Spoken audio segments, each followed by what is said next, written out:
కూడానే రాహు ఉన్నాడు కనుక ఈ రాశిలోనే వీళ్ళకి డబ్బు వచ్చే సూచనలు కనిపిస్తున్నాయి, కానీ సడన్గా డబ్బు వచ్చే సూచనలు కనిపిస్తున్నాయి. బట్ ఏంటంటే హెల్త్ రీత్యా కొంచెం సెన్సిటివ్ అయ్యే ఛాన్సెస్ మనకి కనిపిస్తున్నాయి అన్నమాట.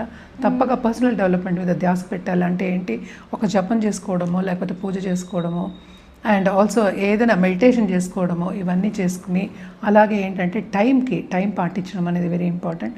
టైంకి భోజనం చేయడం కానీ, ఒక పద్ధతిగా చేయడం, ఒక ఎక్సర్సైజ్ చేయడం కానీ ఇవన్నీ చేస్తుంటే చాలా మంచిదన్నమాట. హెల్త్ అనేది ఏంటంటే ఎప్పటికైనా కాపాడుకుంటూ రావాలి కనుక వీళ్ళకి మోస్ట్ ఇంపార్టెంట్ హెల్త్ రీత్యా ప్రాబ్లమ్స్ రాకుండా ఉండాలి అంటే పర్సనల్ డెవలప్మెంట్ ధ్యాస పెట్టాలన్నమాట. అలాగే ఏంటంటే నిరుద్యోగులు కూడా ఉద్యోగ అవకాశం వస్తుంది, కానీ ఏదైనా కొంతవరకు శ్రమ పడందే వీళ్ళకి అంత ఈజీగా ఏమీ రాదు అని చెప్పడం జరుగుతుంది.